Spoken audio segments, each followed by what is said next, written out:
23, 11 al 12, vamos a leer la escritura. Si usted no lo tiene en su Biblia, ahí lo puede ver en la pantalla. Vamos a ver si estamos todos listos. Dice la Biblia: después de este fue Sama, hijo de Agee, ararita.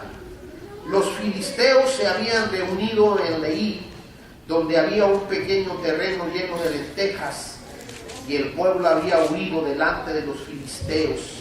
Versículo 2: él entonces se paró en medio de aquel terreno y lo defendió, y mató a los filisteos, y Jehová dio una gran victoria.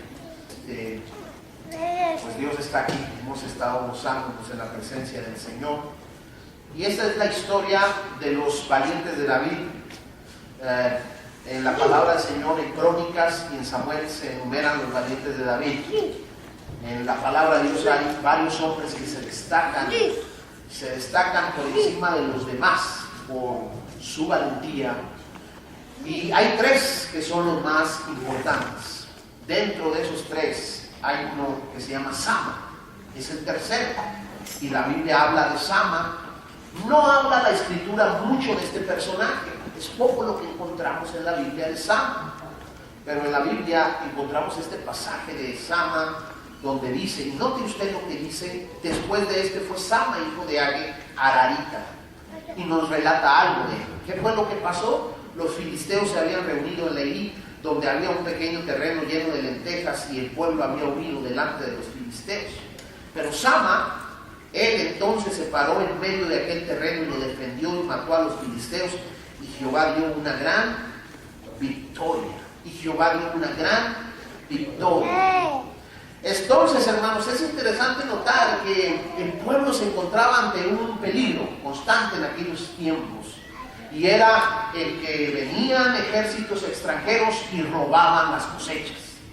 Tomaban el ganado, los dejaban en bancarrota, se llevaban todo lo que pudieran. Y era una costumbre de todos los tiempos.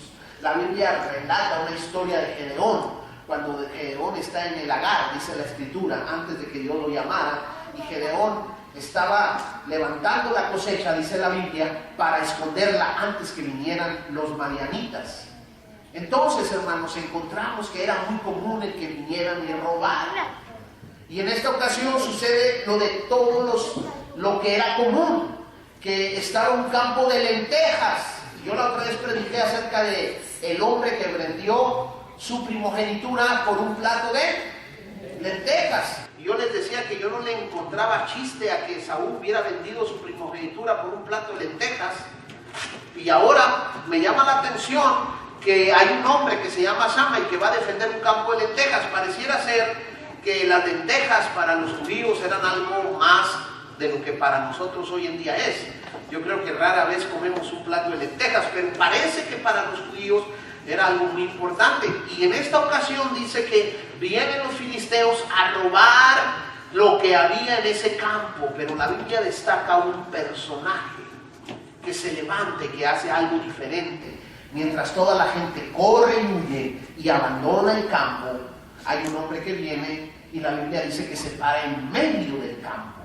Y ese era Sama. Muy poco dice la Biblia, pero solamente nos dice: se paró en medio del campo y defendió el campo, y Dios y Jehová dio una gran victoria.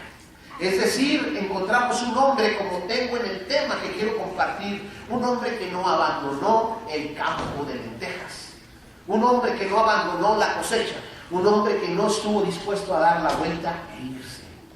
¿Y saben por qué he sentido en el corazón compartir esto? He notado, hermanos, con una tristeza lo digo, que vivimos tiempos donde hay una guerra espiritual.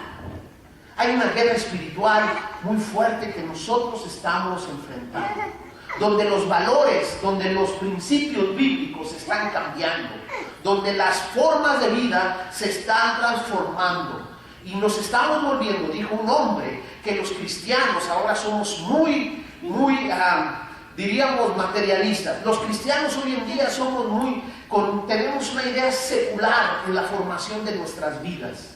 Es decir, para aquello que aplica usamos la Biblia, Quizás para los aspectos espirituales usamos la Biblia como una regla, pero para las cosas que creemos que la Biblia no aplica, utilizamos el contexto secular. Y hoy en día se ha perdido, por ejemplo, hermanos, la definición del matrimonio hoy en día, que es una de las cosas que más nos debe de sorprender. Normalmente nosotros conocíamos que el matrimonio, históricamente por definición, era la unión entre un hombre y una mujer, con el propósito de crear hijos conforme a la voluntad de Dios y vivir una relación de fidelidad el uno al otro. Y así se había definido el matrimonio. Pero hoy en día, cuando tú ves las nuevas definiciones del matrimonio, te das cuenta que el matrimonio es la unión de dos personas. Ya le cambiaron, ya no es la de un hombre y una mujer, es la unión de dos personas. Es decir, dos personas se pueden casar. Segundo, han sacado de la definición que el matrimonio es origen divino y lo han hecho como si es origen del hombre. Ya Dios no aparece en esa definición. Y en tercer lugar, en la prioridad del matrimonio es la relación y la satisfacción sexual de la pareja, cuando eso no es el contexto principal de la palabra de Dios. No es el principal, es parte, pero no es el principal. Se ha redefinido la manera en que vemos nuestra vida cristiana.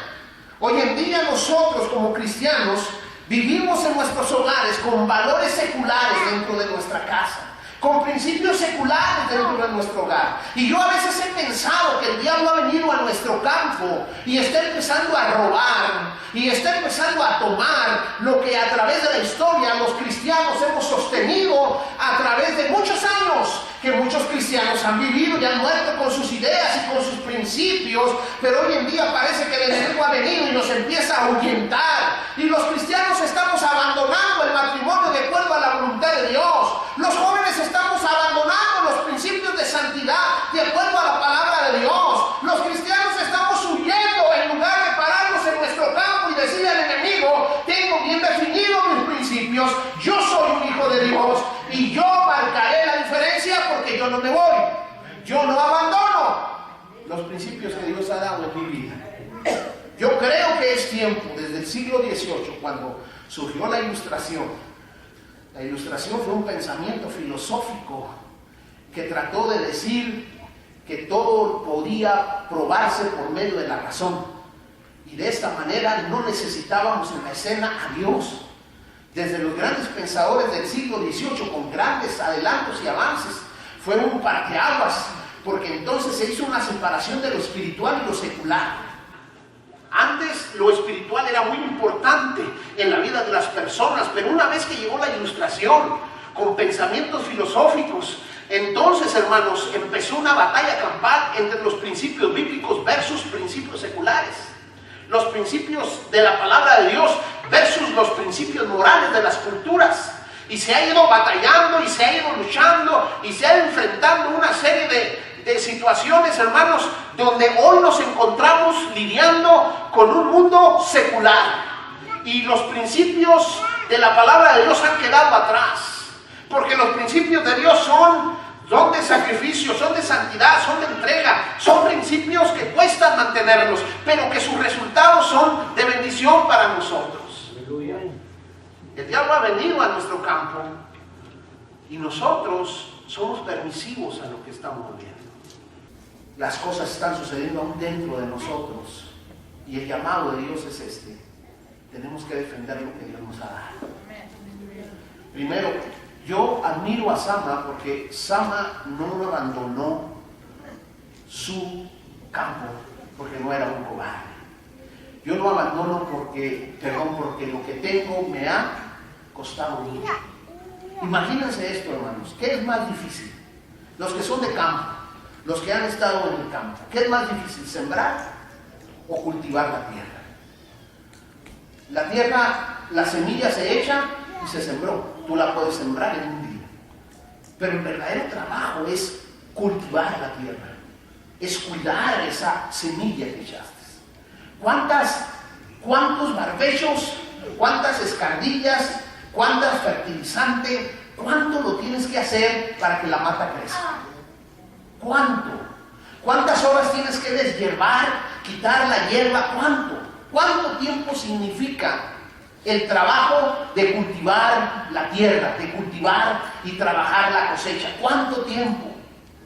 El día de la cosecha es rápido, el mismo día. Llegan las trocas, llegan las máquinas y ese ratito se levanta todo y ya no quedó nada. Es un momento, en un instante se levanta la cosecha. Pero para que llegue la cosecha, ¿cuántos meses pasan? ¿Cuántos sacrificios pasa el campesino? ¿Cuánto tiempo hay que esperar y ver poco a poco que la planta va creciendo poco a poco? Y a veces el labrador quisiera sembrar y levantar al día siguiente. Pero díganme, hermanos, ¿quién de nosotros puede decir que así es el campo? Siembras y al día siguiente cosechas. No, el verdadero esfuerzo y trabajo es esperar que esa semilla germine, crezca y finalmente un día dé fruto. Y a veces lleva mucho tiempo. Imagínense usted cuánto tiempo llevaba este pueblo, cuánto tiempo tenía Sama y su familia trabajando en las lentejas, trabajando el campo de lentejas, viendo que iba creciendo, viendo que iba avanzando, viendo que iba progresando, y estaba un día quizás con los suyos diciendo, ya mero, en una semana tenemos cosecha. Y eso es un momento final de mucho esfuerzo, de mucho sacrificio, de mucha entrega, de muchos desvelos. Pero hermanos, encontramos que un día, dice la Biblia, les dijeron, los filisteos vienen y van a tomar lo que está en tu campo de lentejas, Sama. Y yo creo que este hombre pensó, ¿cómo es posible? Si he pasado desvelos, cansancios, fatigas, he estado meses esperando la cosecha. ¿Y cómo es posible que ahora van a llegar los filisteos y me van a llevar, se van a llevar lo que me ha costado tanto tiempo cultivar? La Biblia dice que él dijo, no, esto no va a pasar. Y Sama se paró, fíjese bien dónde se paró, no se paró en la orilla para correr si veía el problema, no se paró en un lugar donde él pudiera huir inmediatamente. La Biblia dice que se paró en medio del campo, se paró en medio del campo, desafiante. Dijo, no me van a robar lo que tanto tiempo me ha costado, lo que he invertido tanto tiempo, esfuerzo y sacrificio, no me lo van a robar. Y se paró en ese campo. ¿Por qué permitimos que el enemigo venga y nos robe a nuestros jóvenes que nos han costado tanto tiempo? Desde que eran niños, traerlos a las iglesias, enseñarles los principios de Dios. ¿Por qué llegan a los 15, 16, 17 años y permitimos que el diablo venga y levante la cosecha? ¿Por qué permitimos que los saque de la iglesia, se los lleve allá y al rato nuestros hijos anden viviendo los principios, ¿sabe cuáles? Seculares. A llegar con la novia, ya no se va a casar, vive en fornicación. Tú le enseñaste principios de Dios, pero ahora ¿qué ha pasado? Eres permisivo y permites que aquel niño que creció dentro de la iglesia empiece a ser robado por Satanás. Satanás es el ladrón por excelencia, siempre viene a robar. Es como los filisteos, espera el momento para atacar, espera el momento para caer y robarnos. Nos quiere robar el matrimonio. ¿Cuánto nos ha costado nuestro matrimonio? Ya no tenemos 1 año ni 2 años de matrimonio. Tenemos años de matrimonio. Hemos creado toda una vida. 30 años de matrimonio, 40 años de matrimonio. Aguantando los genios del esposo. Imagínense 30 años aguantándolo, 40 años aguantándola. No se crean. Aguantando, viviendo en unión, conforme al principio de Dios. ¿Cómo vamos a permitir que el diablo venga y robe a mi esposa por medio de otro hombre, o robe a mi esposo por medio de otra mujer, por mis descuidos, por mi irresponsabilidad, por no pararme, por no entender que el matrimonio no es solamente algo que está allí, es algo en lo cual tú trabajas todos los días, con sacrificio, con abnegación, conforme a los principios de Dios? Yo creo que hoy la gente está abandonando el matrimonio se encuentra en una crisis. ¿Saben por qué? Porque a esta sociedad le hace falta ver matrimonios sólidos, matrimonios fuertes, matrimonios abnegados, entender que el orden de Dios es que un hombre y una mujer establezcan un matrimonio, pero cuando nos ven peleándonos, nos ven discutiendo, nos ven insultándonos, nos ven que no guardamos el principio de Dios. ¿Usted cree que los que no conocen a Dios se van a sentir atraídos para vivir en el matrimonio? Yo creo que orden de Dios. Este no es el orden de Dios. El hombre tiene que amar a su esposa. Así dice la Biblia. Hombres, amen a sus mujeres. Demuéstrenle a los demás que venga lo que venga, que su esposa esté enferma, que el enemigo se levante contra ellas. Ustedes están ahí para pelear por ellas espiritualmente. Ustedes son los hombres de la casa que Dios ha levantado para hacer guerra espiritual, porque Dios nos ha puesto no en la posición de honor, sino en la posición de servicio en nuestra casa. Tenemos que cambiar el formato de nuestra vida y hacer un matrimonio diferente, ser abuelos diferentes, ser padres diferentes, ser esposos diferentes, ser esposas diferentes. Tenemos que serlo. Basta de vivir de acuerdo al molde de este mundo. Si te la hacen, cóbratelas. Si te dice esto, no te dejes. Basta, tenemos que cambiar el rumbo de nuestros matrimonios, de nuestras familias, pararnos en el campo y decirle al enemigo, ya no entras aquí, ya no entras aquí, porque no voy a dejarte que robes mi campo de lentejas. Luchemos por nuestros jóvenes, hermanos. Me acuerdo de una vez que vino a predicar hace muchos años. ¿Recuerdan ustedes? Yo no me acuerdo de nombres, pero sí me quedó muy grabado dos jóvenes que murieron por el 52. No sé si la hermana de ellos recordarán. Ellos trabajaban en una revista cristiana en ese entonces, estaba la Alianza Ministerial. Estoy hablando de muchos años. Por el 52 venían en la mañana en un automóvil y les golpeó y murieron.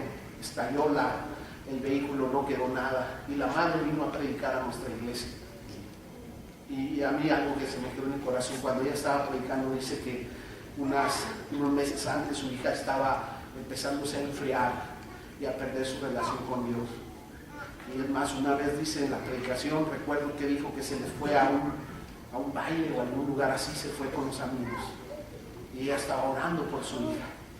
Y entonces sintió directamente de Dios que le dijo, es tiempo, ve por ella, ve a donde están, ve. Y dice ella que después de orar y de luchar por ella, se levantó y fue hacia donde ella estaba y la sacó de allí, le habló lo que Dios tenía en su corazón. La muchacha aceptó porque su corazón estaba luchando, pero estaba todavía la llama del Espíritu ahí. La muchacha se vino con ella y de allí dice ella en su mensaje, le estoy hablando de hace casi 12, 13 años, ella dice que después de eso ella empezó a buscar a Dios y nos decía esto: se imaginan qué hubiera pasado si yo hubiera permitido que eso pasara y de pronto mi hija hubiera muerto.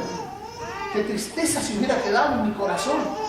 Pero no, yo fui por ella, yo luché por ella, se volvió a encarrilar en el camino, y el día que murió, aún en mi dolor y mi tristeza, había algo en mi corazón que me decía, tú luchaste por ella, y ella murió en obediencia a Dios, ella murió sirviendo a Dios, y eso le daba paz. ¿Sabe por qué? Porque se paró en el campo y dijo, basta, no voy a permitir que vengas y robes lo que Dios me ha dado.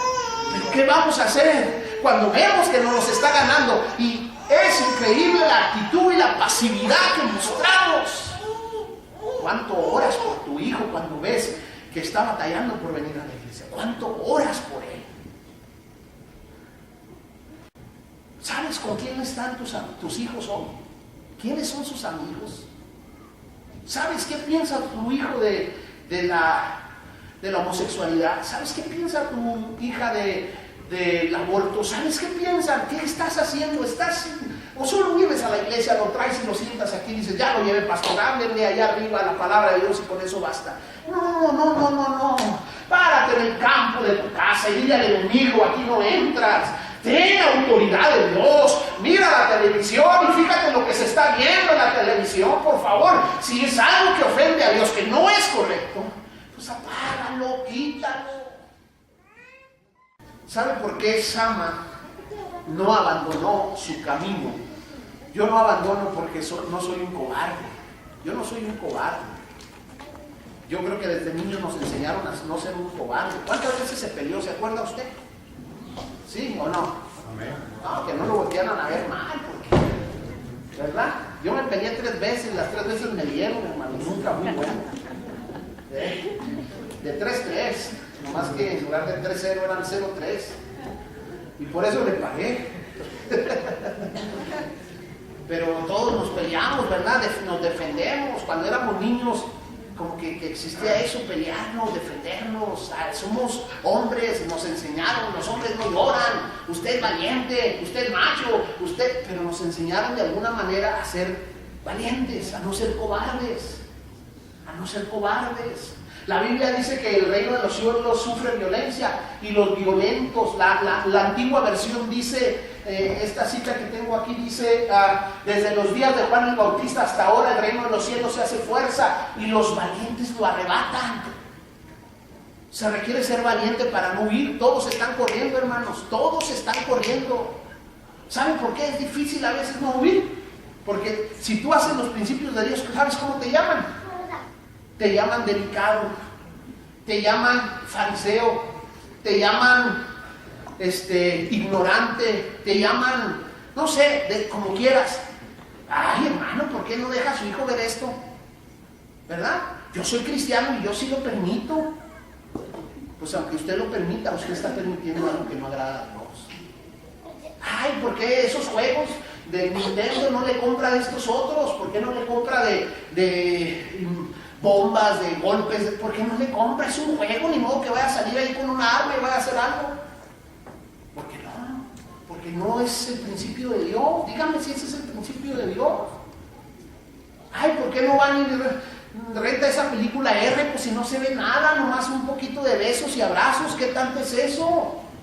Pero es lo único. ¿Es usted un fariseo porque pura PG o PG-13 o a veces ni eso? Usted es un fariseo. ¿Sabe cuál es? Se requiere valentía para sostenerse en lo que uno cree, en lo que uno ha enseñado. Es muy fácil ser seducido. Yo a mi hija hubo cosas que a lo mejor le prohibía. ¿Sabe cuál es el riesgo que tengo ahora? De a mis otros hijos empezarles a permitir cosas que yo antes creía que no eran correctas, pero como ahora es otro tiempo, es otro pensamiento, es diferente, permítelas, no pasa nada. Se requiere valentía para mantenerse igual. Se requiere valentía para luchar, para ir y hablarles. A veces se cansa uno ir con el hijo y decirle, mira hijo, quiero esto. A veces prefiere uno callarse y quedarse con los brazos cruzados.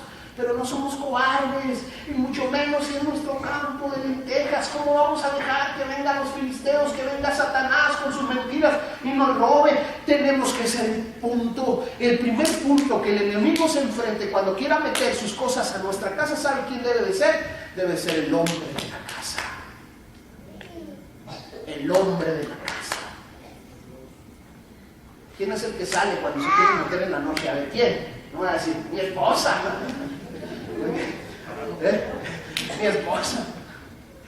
A veces nos dan ganas, dígame si no. Yo estaba una vez bien a gusto, 2 de la mañana, dormido como y de pronto siento que me golpean y me dicen, Enrique. Y luego me dicen, están abriendo la puerta. Y hasta me dio un miedo. No pude. Ahora que sentí, dije, ¿cómo que están? Ándale, dijo, levántate, ve. Y yo, sí, estaba como el chapulín. Sí voy, espérate. Oigan, dormido, 2, 3 de la mañana, y luego te despiertan y lo primero que te dicen, ¿están queriendo abrir la puerta? Pues me paralicé y me quedé ahí. Y yo, ahí voy, ándale, que no ves que la están empujando. Y ya cuando salí a la cocina y veo la silueta del hombre que está ahí golpeando la puerta. Y entonces con una voz bien hombre, así, bien fuerte. No sé qué, una voz así, ya muy... ¿Quién es? ¿Quién es? No, eso es para que se den cuenta que nos da miedo, no es fácil ser valiente. No, y ahí tienen que entonces, cuando oyó mi voz, salió corriendo. Pero entonces me entró un valor, ¿no? Pues me corrió, dije, este es mi oso. Agarré el hacha y abro la puerta. Y entonces lo veo que va por la vereda. Y entonces ya como lo vi que iba bien borracho, porque iba así, hermanos. Y me voy atrás de él. Entonces sentí un coraje, ya en ese momento sentí coraje y dije, le voy a dar con el hacha. Pero entonces mejor me paré y dije, no, ya la bajé. Y me metí a la casa. Nos da miedo ser valientes a veces. Los hombres tienen miedo. A veces creen las mujeres que el hombre no tiene miedo. Un hombre tiene miedo de que un hijo se muera, igual. Y a veces la mujer llora cuando hay una desgracia tanto y el hombre no llora tanto.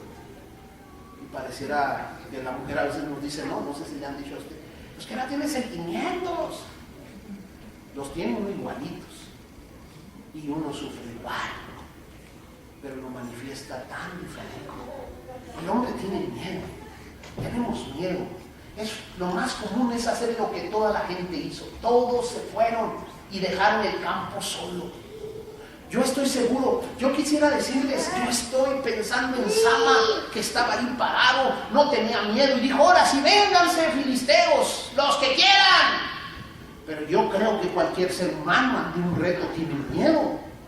Pero la gran diferencia de Sama es que a pesar de su miedo hizo algo importante. Se paró en medio del campo, se paró para defender su campo, su tierra, su cosecha. ¿Y sabe qué significa Sama? Significa él oye. Quiere decir que el hombre sabía que él no podía, que era un humano, que era un hombre con miedos, con inseguridades, pero estaba parado ahí porque su nombre le decía, él oye, y él sabía que en ese momento de crisis, de dificultad, de necesidad, él podía mirar al cielo y decirle al que oye, escucha mi clamor y ayúdame ante este desafío. Yo quiero decirles que aunque nosotros tengamos miedo, no somos nosotros, es Dios el que está con nosotros, el que nos ayuda en medio de nuestras necesidades. Podemos salir al campo y enfrentar al adversario con valor, porque Él está con nosotros.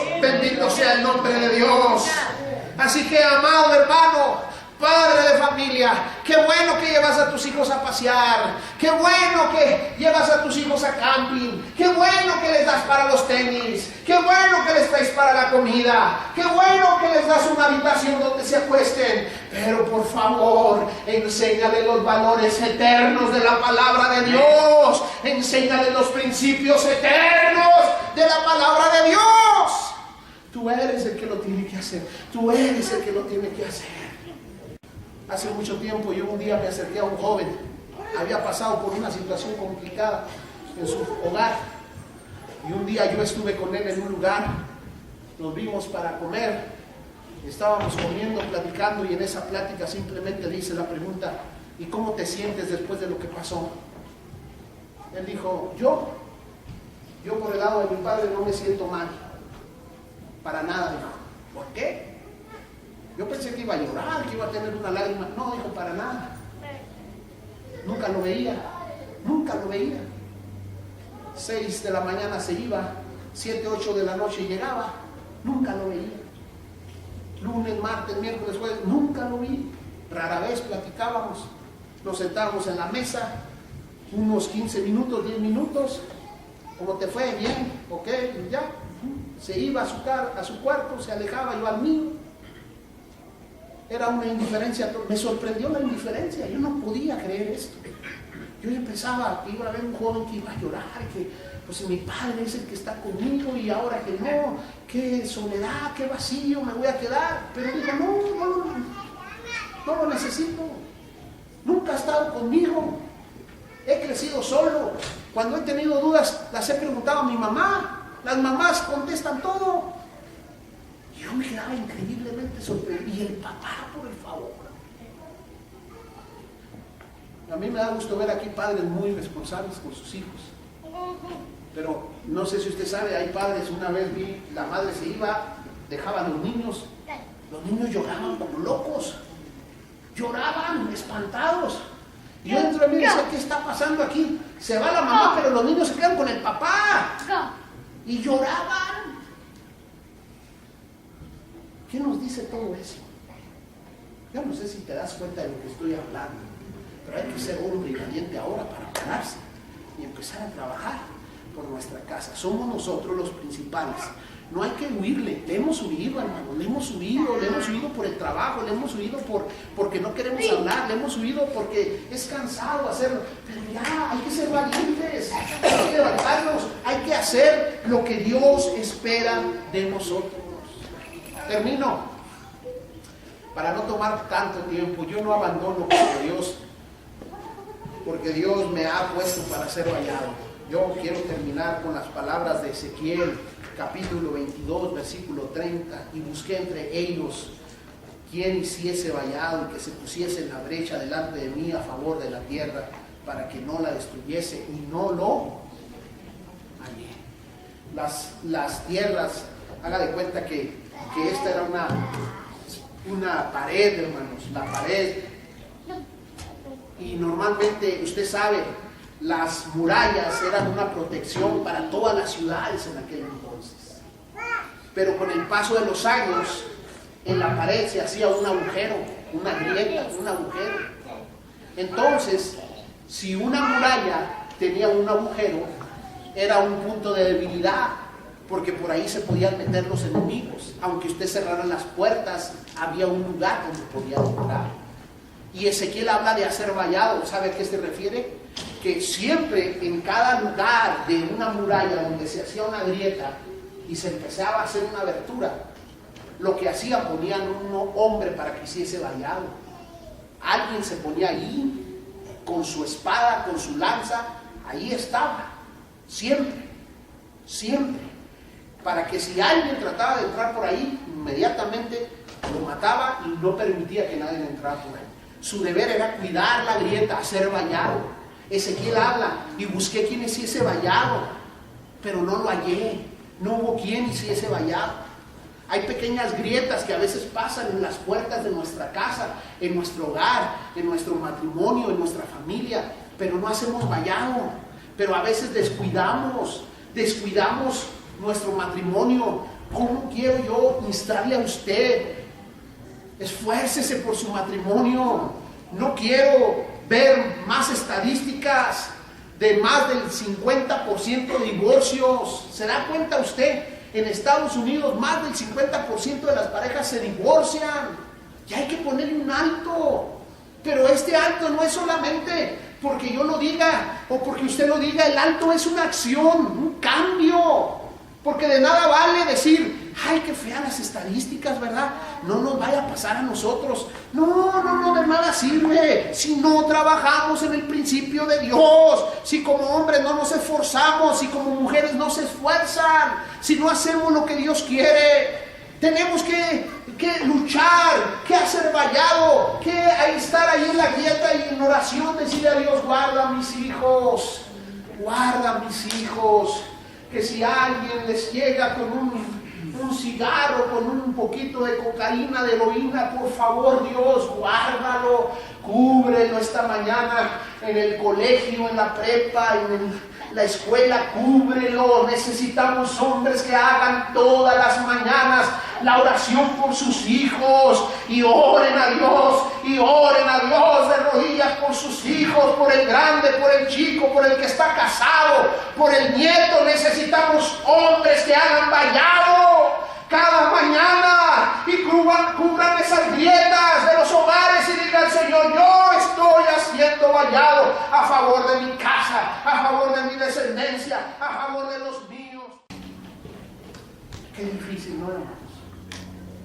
Pero cómo vale la pena cuando ves a tu hijo ministrando, cuando ves tocando, cuando ves sirviendo, cuando ves dando clases, cuando viene contigo. Qué bonito se siente. Es una recompensa maravillosa. Cuando estás ahí a tu lado y ves que tu hijo o tu hija levanta la mano. No se la levantaste tú, no lo obligaste. Él solo levantó la mano y dices, gracias Dios. Mi campo de lentejas, ahí está. El diablo no me lo ha robado.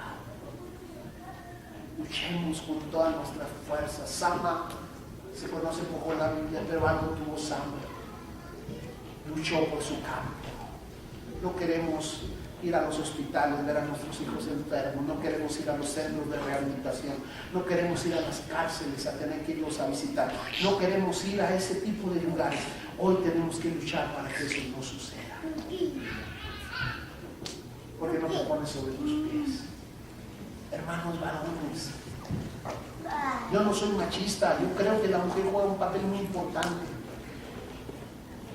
Y como dije ahorita, ya basta del machismo, pero le voy a decir algo, la responsabilidad es nuestra. Es nuestra.